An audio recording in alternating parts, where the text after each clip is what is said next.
السلام علیکم ورحمۃ اللہ وبرکاتہ۔ اعوذ باللہ من الشیطان الرجیم۔ وجاء المعذرون من الاعراب ليؤذن لهم وقال الذين كذبوا الله ورسوله سيصيب الذين كفروا منهم عذاب أليم ليس على الضعفاء ولا على المرضى ولا على الذين لا يجدون ما ينفقون حرج إذا نصحوا لله ورسوله ما على المحسنين من سبيل والله غفور رحيم ولا على الذين إذا ما أتوك لتحملهم قلت لا أجد ما أحملكم عليه تولوا وأعينهم تفيض من الدمع حزنا ألا يجدوا ما ينفقون إنما السبيل على الذين يستأذنونك وهم أغنياء رضوا بأن يكونوا مع الخوالف وطبع الله على قلوبهم فهم لا يعلمون يعتذرون إليكم إذا رجعتم إليهم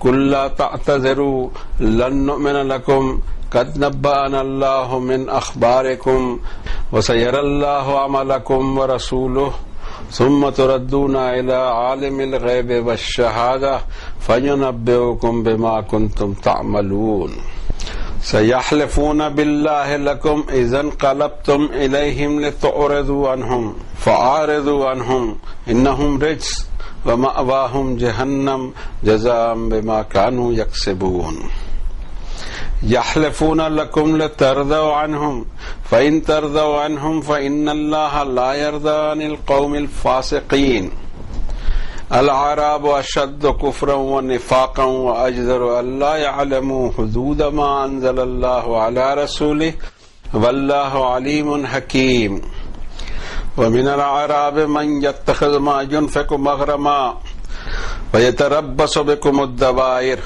عليهم دائرة السوء والله سميع عليم ومن الأعراب من يؤمن بالله واليوم الآخر ويتخذ ما ينفق قربات عند الله وصلوات الرسول ألا إنها قربة لهم سيدخلهم الله في رحمته إن الله غفور رحيم صدق الله العظيم وصدق رسوله النبي الكريم ونحن على ذلك لمن الشاهدين والشاكرين والحمد لله رب العالمين۔ انسانیت کی ہدایت کی خاطر جو پیکیج نازل کیا اللہ نے اپنے آخری نبی صلی اللہ علیہ وسلم پر، اس کی چیپٹر نمبر 9 کی آیتیں تھی اور آیت نمبر 90 سے 99 تک۔ آئیے ہم اس کے معنی اور مفہوم سے قریب ہونے کی کوشش کریں اور یہ پتہ کریں کہ ہمارے لیے اس میں کیا پیغامات موجود ہیں، اس کو ڈسکور کر کے اس طرح کا ہمارا ذہن بنے، ہمارے اخلاق بنے، ہمارا اپروچ ہو چیزوں کے ساتھ اور سوچ بنے ہماری۔ اسی لیے کوشش یہ کرتے ہیں کہ پہلے اس کے ترجمہ کر لیں، جبکہ ایک ناممکن شے ہے اللہ کا کلام اور ہمارے جیسا بندہ اس کا ترجمہ کرے، بٹ چونکہ ہم نے دوریاں پیدا کر لی اس لیے اب ضروری ہو جاتا ہے کہ اس کو لوکل زبان میں پیش کیا جائے۔ اور آئے عذر بیان کرنے والے، ایکسکیوز بیان کرنے والے دیہاتی لوگوں میں سے کہ آپ ان کو اجازت دے دیں کہ وہ بیٹھے رہیں ان لوگوں کے ساتھ جنہوں نے اللہ اور اس کے رسول پر غلط بیانی کی، جھوٹی باتیں کہی۔ ضرور اس طرح سے ان میں جو نافرمان ہیں ان پر دردناک عذاب آئے گا۔ کسی ضعیف پر کوئی حرج نہیں، نہ کسی مریض پر، اور نہ ان لوگوں پر کوئی حرج جن کے پاس اتنی کیپیسٹی نہیں کہ وہ خرچ کریں، جبکہ وہ اللہ کے فرما بردار ہوں، اللہ کے وفادار بنے رہیں اور اس کے رسول کے وفادار بنے رہیں۔ ایسے احسان کرنے والوں پر نو آبجیکشن، اور اللہ مغفرت والا، رحم والا ہے۔ اور نہ ان لوگوں پہ کوئی آبجیکشن جو آپ کے پاس آتے ہیں کہ آپ ان کو سواری فراہم کریں۔ آپ فرماتے ہیں کہ میرے پاس ایسی کوئی سواری نہیں جو میں تم کو دوں، پھر وہ لوٹتے ہیں اس حال میں کہ ان کی آنکھیں آنسوؤں سے بھری ہوتی ہیں، اس غم کی وجہ سے کہ ان کے پاس اتنی استطاعت نہیں کہ وہ سفر کا خرچ اٹھا سکیں۔ دراصل تو سبیل ان لوگوں پر جو آپ سے اجازت لیتے ہیں جبکہ وہ غنی ہوتے ہیں اور وہ راضی ہیں کہ وہ پیچھے رہ جانے والوں کے ساتھ بیٹھے رہیں. اللہ نے مہر لگا دی ان کے دلوں پر، وہ بات کو سمجھ نہیں پا رہے ہیں. عذر اور ایکسکیوز بیان کریں گے تمہارے پاس جب تم لوٹ کے جاؤ گے ان کی طرف. آپ ان سے کہیے گا کہ عذر بیان کرنے کی ضرورت نہیں، ہم تمہاری مانیں گے نہیں، ہمیں تمہاری خبریں اللہ نے پہلے سے ہی دے دی، اب اللہ اور اس کا رسول تمہارے اعمال دیکھ رہا ہے، پھر تم پلٹائے جاؤ گے اس عالم غیب اور والشہادہ رب کے پاس، پھر وہ تمہیں انفارم کرے گا کہ تم کیا عمل کر کے آئے. اب ضرور اللہ کی قسمیں کھائیں گے تمہارے سامنے جب تم لوٹ کے ان کی طرف جاؤ گے کہ تم ان سے اعراض کرو، اگنور کرو یا معاف کرو. سو اعراض کرو ان سے، ان کی سوچ میں گندگی ہے اور ان کا ٹھکانہ جہنم ہے، اور یہ سزا ہوگی اسی چیز کی جو حرکتیں انہوں نے کی ہے. قسمیں کھائیں گے تمہارے سامنے کہ تم ان سے خوش ہو جاؤ. اگر تم ان سے خوش بھی ہو جاتے ہو تو بے شک اللہ راضی نہیں ہوتا فاسق لوگوں سے. دیہاتی لوگ اپنی نافرمانی میں اور نفاق میں زیادہ آگے ہوتے ہیں، اس لیے کہ چانسز ہیں کہ اللہ نے اپنے رسول پر کون سے حدود نازل کیے ہیں وہ ان کے علم میں نہ ہو، جبکہ اللہ سب کچھ جانتا ہے اور حکمت والا ہے. اور انہی اعراب میں سے، دیہاتیوں میں سے کوئی ایسا بھی ہے جو اس کو خرچ آیا ہے، اس کو وہ ایک طرح کا ٹیکس یا تاوان سمجھتا ہے، اور وہ اس انتظار میں ہے کہ تم کسی چکر میں پڑو، انہی پر برا چکر پڑ کے رہے گا. اللہ ساری چیزیں سن بھی رہے ہیں اور ان کو علم بھی ہے. لیکن انہی اعراب میں، دیہاتیوں میں کوئی ایسا بھی ہے جو اللہ پر ایمان ہے، جس کا آخری دن پر اس کا ایمان ہے، اور جو کچھ اس نے خرچ کیا اللہ کی راہ میں وہ اللہ کے پاس سے قربتیں حاصل کرنے کے لیے اور رسول کریم صلی اللہ علیہ وسلم کی نظر عنایت کی خاطر. اچھی طرح جان لو کہ انہی کے لیے نزدیکیاں ہیں، قربتیں ہیں. ضرور اللہ ان کو داخل کرے گا اپنی رحمت میں، بے شک اللہ مغفرت والا اور رحم والا ہے. ہم دیکھ رہے ہیں سورۃ التوبہ، جس میں زیادہ تر جنگ کے ماحول کے تذکرہ آیا ہوا ہے، وار ٹائم تذکرہ. ایک سوسائٹی پر جب وار لاد دی جاتی ہے، اس کو اچھی طرح سمجھ لیں، وار لادی جاتی ہے ایمان والوں پر، ایمان والوں کو شوق نہیں پڑا رہتا کہ وہ اللہ کی راہ میں بھی خون بہائیں، ہنگامے کریں، ڈیمانڈ کریں. ان کی تو شان یہ ہے کہ وہ اپنے حقوق چھوڑ کر ہجرت کر لیں، اور ہم اپنے حقوق کی لڑائی لڑتے رہیں یا زمین کے ٹکڑوں کے لیے لڑتے رہیں تو بات بنے گی نہیں، اللہ کی مدد نہیں آئے گی. اللہ کی مدد اسی میں آئے گی جو اس کی کتاب کے مطابق جس کے فیصلے ہوں، جس کے عمل ہوں. اور ہمیشہ ہم کو 22 نمبر کی سورت کی آیت یاد رکھنی پڑے گی کہ اذن للذین یقاتلون بانہم ظلموا وان اللہ علی نصرہم لقدیر. اجازت دی جاتی ہے ان لوگوں کو جن کے خلاف ظلم کا ایک طوفان لگا ہوا ہے کہ اب وہ ان کے ساتھ جو جنگ کر رہے ہیں ان کو جنگ کو فیس کریں. اس سے پہلے یہ تھا کہ کفوا ایدیکم واقیموا الصلاۃ، ہاتھ نہیں اٹھانا اور نماز کو قائم کرو. اب جب اس جگہ سے ہی دور ہو گئے جہاں ٹینشن بنا ہوا تھا اور آپ ہی کی وجہ سے ٹینشن تھا، اب ٹینشن دور ہو جانا چاہیے. تو ان لوگوں کو جو ٹینشن پسند ہے وہ چپ کے نہیں بیٹھے، انہوں نے مدینے پہ اٹیک کیا. بہانہ کچھ بھی ہو سکتا ہے، اور آج بھی یہی چلتا ہے. حملے کرنا ہو کسی ملک کو دوسرے ملک پر تو بہانہ تو یوں نکال لیا جاتا ہے، ہو یا نہ ہو اس کی کوئی پرواہ نہیں کی جاتی، بہانے بنا لیے جاتے ہیں کیونکہ چڑھائی کرنا ہے. اور وہ اس ذہن کے اندر میں وستار وادی نیتیاں ہیں، جبکہ یہ نیتیاں کبھی اسلام میں نہیں رہیں. قرآن شریف نے کبھی اس کو سامنے پیش نہیں کیا. قرآن شریف میں تو لوگوں کے دلوں کو جیتنے کی بات کہی، لوگوں کی زمینیں جیتنے کی بات نہیں کہی، اس کا کوئی تذکرہ نہیں ہے. آپ لوگوں کے دل جیت لیں تو زمین ہی آپ کی ہو جائے. لیکن یہ کلا ہمیں نہیں آتی، مشکل یہ ہے ہم لوگوں کے دل جیت نہیں سکتے. ہم لوگوں کی زمینوں کے لیے اگر تحریک چلاتے ہیں تو اللہ کی مدد نہیں آتی، لیکن اس کی پرمیشن بھی نہیں ہے ہمیں. اور ہمیشہ یہی خیال رکھا جائے جو قرآن شریف میں وار کے لیے پہلی آیت ہے.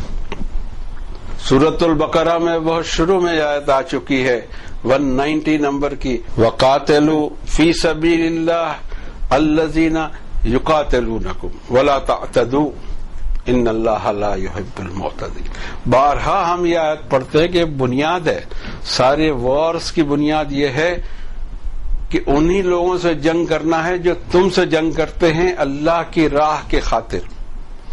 اللہ نے ایک راہ بنائی ہے کہ مذہب میں دین کی چوائس میں ہر ایک کو آزادی دی جائے، اما شاکرم و اما کفورا. چاہے تو انسان شکر کی زندگی گزارے، چاہے کفر کی زندگی گزارے. کفر کی زندگی بھی گزارنے کا پورا اس کو اختیار ہے ایک انسان کو. اب سوال یہ ہے کہ اس کے ریپرکشن جو انسانی زندگی پہ پڑتے ہیں کفر کے، اس کا پیمنٹ اس کو کرنا پڑے گا آخرت میں، اور سزا بھوگنی ہوگی. کیونکہ وہاں جو پیمنٹ کرنا ہے وہ پیمنٹ اب کوئی جنس میں نہیں ہوگا، اب وہاں سزا ملے گی. اللہ تعالیٰ فرماتے ہیں فَمَنْ شَاءَ فَلْيُؤْمِنْ وَمَنْ شَاءَ فَلْيَكْفُرْ. جس کا جی چاہے بات کو مانے، جس کا جی چاہے کفر کرے. اور لکم دینکم ولی دین اتنی مشہور آیت پڑی ہے. دین کے معاملے میں لا اکراہ فی الدین، دین میں زبردستی ہے ہی نہیں. آپ بات پیش کر دیجئے، لوگ قبول کریں یا نہ کریں، آپ دباؤ نہیں ڈال سکتے، آپ ان سے لڑ نہیں سکتے اس پوائنٹ پر. اس دنیا میں ہمیشہ مذہبی جنون میں خون بہا ہے، بلکہ مذہب کو ایجنڈا بنایا جاتا ہے. بدامنی پھیلانا ہے، مذہب کو ایجنڈا بناؤ تاکہ ہزاروں لوگ ہمارے پیچھے آ جائیں، اور اس کی کہیں اجازت ہمیں دکھتی نہیں. اسی لیے مشکل یہ ہے کہ کہیں اللہ کی مدد ہی نہیں آتی. اگر ان اصولوں پہ جو قرآن شریف دیتا ہے، اگر انشاءاللہ ہم اس پہ قائم ہو گئے تو آسمان اور زمین سے رحمتوں کے دروازے کھلیں گے، اور ہماری تعداد کتنی بھی کم ہو، آسمان سے اللہ فرشتے اتار دیں گے ہماری مدد کے لیے. لیکن ابھی الٹا ہو رہا ہے، اور صرف اس لیے ہو رہا ہے کہ ہم نے سارے اصول توڑ دیے ہیں، اور ہم نے وطن کی جنگوں کو فی سبیل اللہ جنگ بنا دیا. اور یہ وطن ہی تو بھائی 300 سال والی بلا ہے، اس سے پہلے بلا بھی نہیں تھی دنیا میں. جس کا جتنا زور چلے اتنا ایریا اس نے بنا لیا. اس کے بعد میں ورلڈ وار 1 کی وجہ بنی یہ وطنیت. اب تو ان جگہ میں بھی جہاں دین کا نام لیا جاتا ہے وطنی وطنی کر کے اپنا وطن کے راگ الاپے جاتے ہیں. بابا زمین اللہ کی ہوتی ہے، ان الارض للہ یورثها من یشاء. زمین اللہ کی ہوتی ہے، جس کو چاہے وارث بنائے. جو اٹھا پٹک کرنے کی کیا ضرورت پڑتی ہے ہمیں نہیں معلوم. لیکن کچھ لوگ اس کو بھی بڑا یعنی جہادی عمل یا نیک عمل سمجھتے ہیں. ہمیں یہاں نہیں دکھائی دیتا، اور جب یہاں نہیں دکھائی دیتا تو ہمیں کوئی اعتراض نہیں، کوئی کچھ بھی کرے، ہم کہاں کسی کو طاقت سے روکیں گے. لیکن ہم بولیں گے ضرور کہ جو کچھ ہو رہا ہے اس کی اجازت قرآن شریف میں نہیں ہے. اچھا، اب وہ تو وطن کے علاوہ اور آگے بڑھ کے مسلک پہ مارا ماری چالو ہو گئی. کمال یہ ہے لوگ بھی غیر بھی کہتے ہیں کہ بھئی آپ کا قبلہ ایک، آپ کا نبی ایک، آپ کی کتاب ایک، آپ کا سب کچھ ایک، آپ خود ایک نہیں ہو سکتے. ٹالریشن ہی نہیں ہے، ٹالریٹ کرنے کو ہم تیار نہیں کسی کو بھی. یہ تو گھر گھر ایک دوسرے کا خون بہے گا، اور بہہ بھی رہا ہے، اور ہماری توجہ نہیں ہے. ہم مزید فیننگ کرتے جا رہے ہیں اس بیماری کو جو ہم میں عرصے سے گھسی ہوئی ہے. ہم اپنے سوا دوسرے کو مسلم سمجھیں تب نہ، جبکہ رسول کریم صلی اللہ علیہ وسلم نے مسلم کس کو سمجھنا اس کے جو 3 پوائنٹس دیے ہیں، کھلے کھلے پوائنٹس ہیں. من صلی صلاتنا، جس نے ہمارے جیسی نماز پڑھی، واستقبل قبلتنا، ہمارے قبلے کو قبلہ مانتے ہوئے اس طرف رخ کر کے عبادت کی، اور ہمارے ذبح کیے ہوئے جانور کا گوشت کھایا، فہو مسلم ذمۃ اللہ و ذمۃ رسول اللہ. وہ مسلم ہے، اور اللہ کی طرف سے تم پر ذمہ داری کہ اس پہ ہاتھ نہیں اٹھانا، اور اس کے رسول کی طرف سے. مجھے بتائیے کہ دنیا کا کون سا مسلمان یہ 3 آئٹم پر نہیں اترتا؟ سب اترتے ہیں، سبھی کا قبلہ ایک ہے اور سب ایک دوسرے کا ذبح کیا ہوئے جانور کھاتے ہیں۔ پھر کیا ہو گیا ہے کہ ہم اتنی حدیثیں اور اتنی آیتیں ہونے کے باوجود ایک دوسرے کا کالر پکڑے ہوئے ہیں اور ایک دوسرے کی گردن ہم کاٹے چلے جا رہے ہیں؟ کہیں تو رکیں، کبھی تو رکیں، کوئی تو بولے۔ فین کیا جاتا ہے ہر وقت اور اپنے فرقے کو صحیح بتا کر دوسروں کو کنڈم کیا جاتا ہے، اور اس درجے کنڈم کیا جاتا ہے کہ قابل معافی ہو نہیں سکتے وہ، اور ان کا خون اپنے پہ حلال کر لیتے ہیں، جبکہ اللہ تعالی نے فرمایا وہ ہوا محرم علیکم اخراجہم، انما المؤمنون اخوۃ، مومن بھائی بھائی۔ یہ کیسے بھائی بھائی ہیں ایک دوسرے کو کاٹتے ہیں؟ یہ تو دشمن دکھائی دیتے ہیں۔ بلکہ آگے کی چیز یہ کہ انسانیت کی کوئی رمق نہیں ہے، انسانیت اتنی بے رحم ہوگی اور وہ ہو جاتی ہے۔ یہ تاریخ اس کی شاہد ہے اس دنیا کی کہ جب بے رحمی آتی ہے انسانوں میں تو بھیڑیوں سے زیادہ اور چیتوں سے زیادہ خونخوار ہو جاتا ہے اور کسی کے قابو میں نہیں رہتا۔ اس کو نہیں معلوم کہ ایک دن اس کو اللہ کے یہاں پیش کر دیا جائے گا اور حساب پائی پر ایک ایک بوند کسی کی خون بہا ہوگا نا جناب، یا پسینہ بھی سب کا حساب دینا ہے۔ ہم اس لیے یہاں کہہ دیتے ہیں کہ ہماری ذمہ داری ادا ہو، کرنا نہ کرنا آپ کا کام ہے۔ ہم نے کب آپ کو طاقت سے روکا ہے؟ اور ہمارے پاس طاقت ہے بھی نہیں بھائی، ہمارے پاس نہیں ہے۔ دماغ میں آپ کے جو گھسا ہوا ہے ہمارے پاس میں بالکل نہیں ہے۔ ہم صرف بولتے رہیں گے، ہاں بولنا بند نہیں کریں گے۔ اب یہاں ایک ایسا معاملہ کہ جب جنگ سے فوجیں واپس آئی ہیں، ایک واقعہ خود یہی دکھ رہا ہے۔ ہم واقعات کو اور کسی کتاب سے نہیں لاتے، جتنا اللہ نے بیان کیا ہے اتنا ہی بیان کرتے ہیں، اس لیے کہ اس کے اتنی جتنی آتھینٹسٹی اس کلام میں ہے ہمیں کوئی اور کتاب میں دکھائی نہیں دیتی، تو اس کی تفسیر ہم لیس آتھینٹک سے نہیں کر پاتے۔ ہم اسی میں جو کچھ اللہ نے فرمایا وہ ہماری ہدایت کے لیے کافی ہے یا نہیں ہے ہم یہ دیکھتے ہیں، اور مجموعی طور سے جو مضمون آئے گا ہم آخری میں کہیں گے۔ تو رب تعالیٰ فرماتے ہیں کہ اب یہ ایکسکیوز بیان کرنے والے آپ کے پاس آئیں گے، تو یہ اجازت دے دی جائے انہیں کہ وہ نہ چلیں۔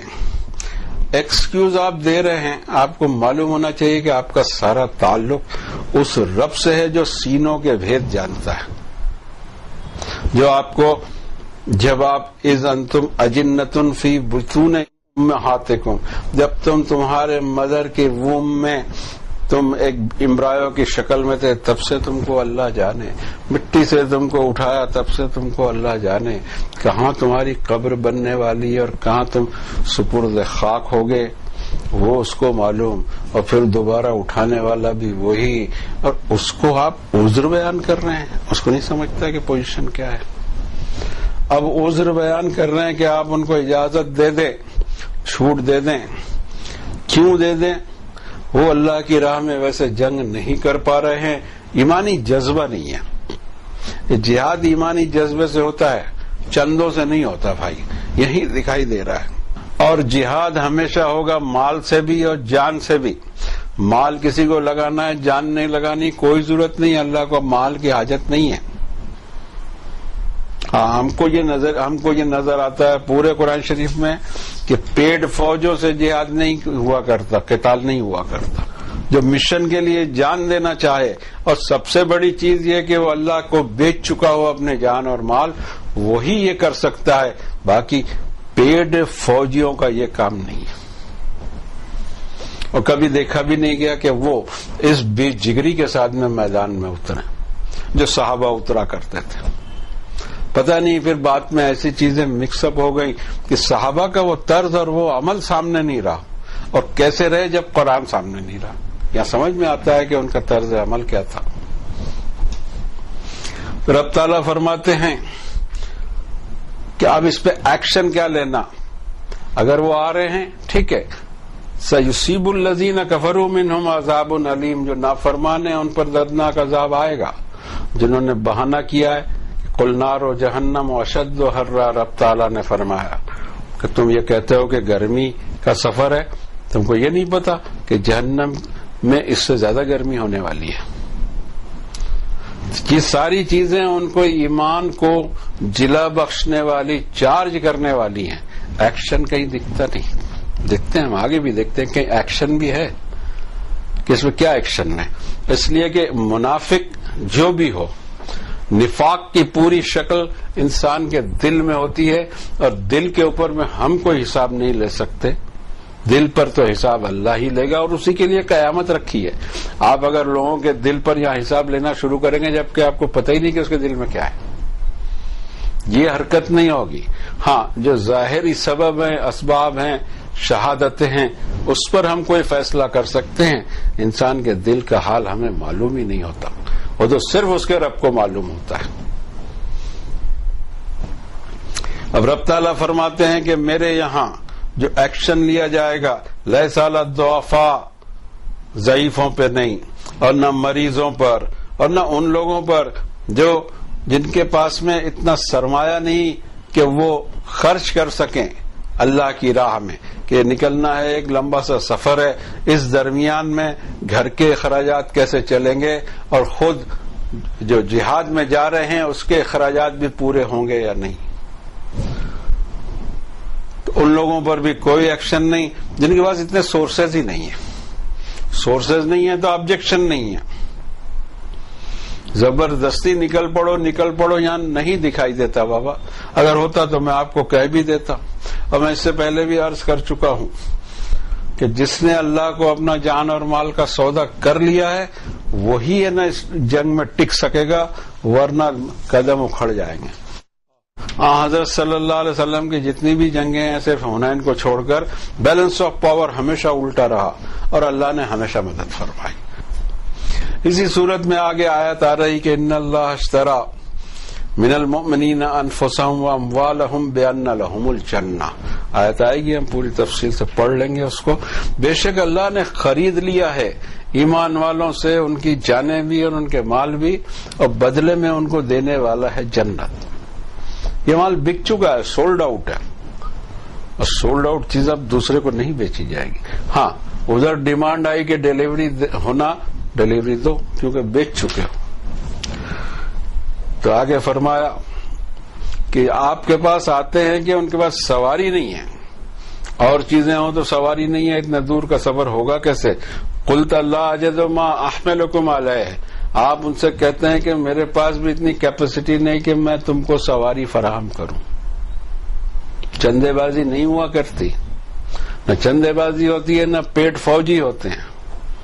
جس نے جان اور مال لگانا ہے وہ آئے، اور نصرت اللہ تعالی کی طرف سے آئے گی، اس کے بغیر نہیں.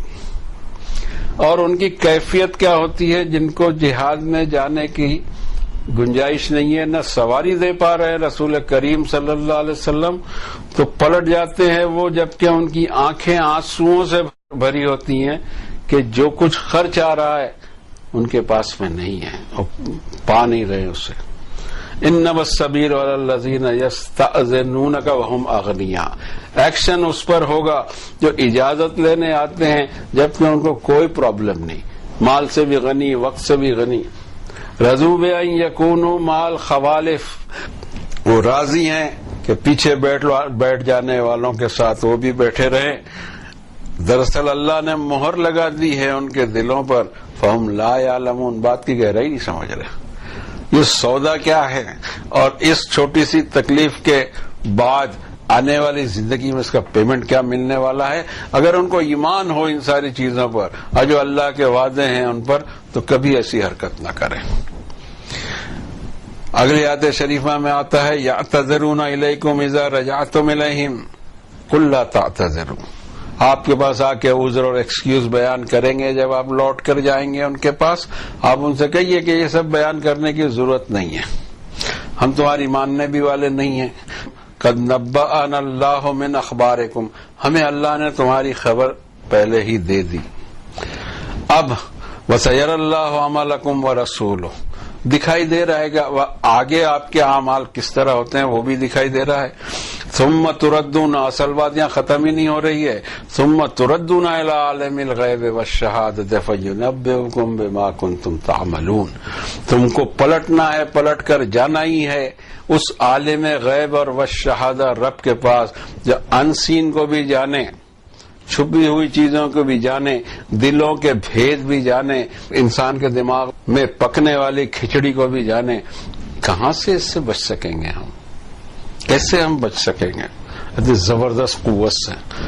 پھر وہ تمہیں خبر دے گا کہ تم کیا عمل کرتے تھے، تمہارا باہر کا دکھاوا کیا تھا، اندر کا کیا تھا۔ سَيَحْلِفُونَ بِاللَّهِ لَكُمْ إِذَا انقَلَبْتُمْ إِلَيْهِمْ لَتُعْرِضُوا عَنْهُمْ، یہ اللہ کی قسمیں بھی کھائیں گے تمہارے پاس آ کے، اور صرف اس وجہ سے کھائیں گے کہ تم ان کو لیٹ گو کرو، کوئی ایکشن نہ لو۔ فَأَعْرِضُوا عَنْهُمْ، لیٹ گو کرو انہیں۔ انہم رجس، ان کے دماغ میں بھوسا بھرا ہے۔ ومأواہم جہنم جزاء بما كانوا یکسبون۔ یحلفون لکم لترضوا عنہم، وہ چاہتے ہیں کہ ایکسکیوز بیان کر کے تمہیں راضی کر لیں۔ اگر تم راضی ہوتے بھی ہو تو اللہ فاسق قوم سے راضی نہیں ہوا کرتا۔ اور اس کے بعد ایک کیفیت بتائی جو مدینے سے دور دیہات والے لوگ، اور وجہ بھی بتائی کہ ان کے اندر کفر اور شرک اور نفاق زیادہ پیوستہ رہتا ہے، جس کی وجہ یہ ہے کہ اللہ یعلم حدود ما انزل اللہ علی رسولہ، اللہ اپنے رسول صلی اللہ علیہ وسلم پر کیا آیتیں اور کیا حدود نازل کر رہا ہے، اب تک ان تک بات نہیں پہنچی، اس لیے کہ وہ سینٹر سے دور ہیں۔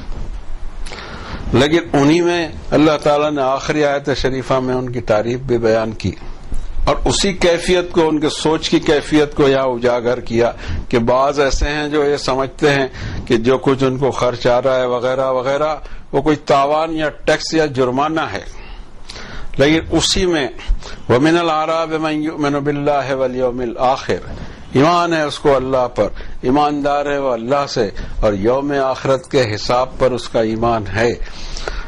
وَيَتَّخِذُ مَا يُنْفِقُ قُرْبَاتٍ عِندَ اللَّهِ وَصَلَوَاتِ الرَّسُولِ، جو کچھ اس کو خرچ آیا ہے وہ یہ سمجھتا ہے کہ اللہ کے پاس مجھے درجات حاصل ہوں گے اور رسول صلی اللہ علیہ وسلم کی عنایتیں۔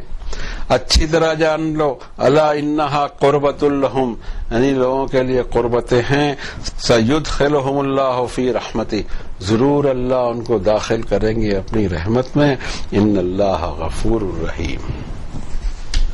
اب انسان کو اگر یہ ساری چیزیں پیش آ گئی، غلطی بھی ہو گئی، ہم اس پر کیا سزا یہاں دے سکتے ہیں؟ حالانکہ ہم کو دل پر تو کوئی سزا دینی نہیں، کسی کے دل پر نفاق ہم کہاں جھانکتے بیٹھے ہیں، ہمارے پاس کوئی میٹر بھی نہیں ہے۔ چلیے بھائی اس کا بلڈ پریشر جیسا دیکھیں کہ اس کا ایمان کا پریشر کتنا ہے، نفاق کتنا ہے، ایسی کوئی چیز ہے نہیں، وہ صرف اللہ کو معلوم ہے۔ لیکن اگر کسی سے یہ ایسی بھولیں بھی ہو گئی ہے تو اسے فکر بھی نہیں کرنی ہے، ایک استغفار سارا کام کر سکتا ہے اس کا، بشرطے کہ توبۃ نصوحا ہو، بشرطے کہ وہ دل اس کا اپنا صاف کر لے اور پھر ویسی حرکتیں نہ کرے، اور اس سوچ کو خارج کر دے اپنے ذہن سے جس میں دنیاوی فائدے ہیں، آخرت کا جب ٹیسٹ آئے تو انسان وہ قیمت دے نہ سکے دنیا والی۔ اور اس کے لیے ہم ایک آیت پڑھیں گے، اسی پر بات ختم کریں گے۔ یہ 39 نمبر کی سورت کی 53 نمبر کی آیت ہے۔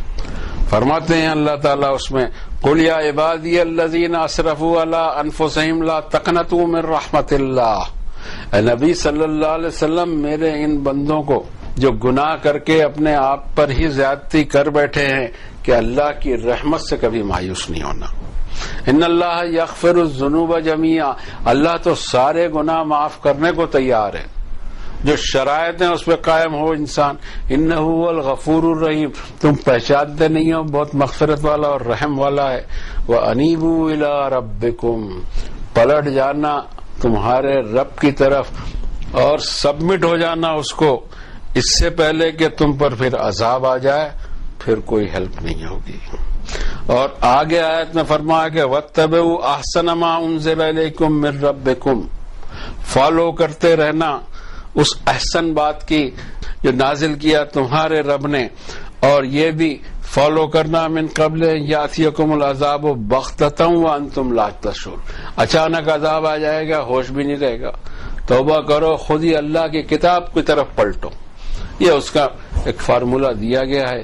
انسان سے غلطیاں ہوتی ہیں، کمزوریاں اس میں ہوتی ہیں، لیکن اس کا جو علاج ہے، اس کا پیکیج ہی یہ ہے کہ انسان کے اندر کی صفائی ہو، اس کی سوچ کے گندا پن دور ہو، وہ بات کو سمجھے، اس کی گہرائی کو سمجھے، اور اس سودے کو سمجھے جو اس نے ایمان میں آنے کے بعد کیا ہے اللہ سے.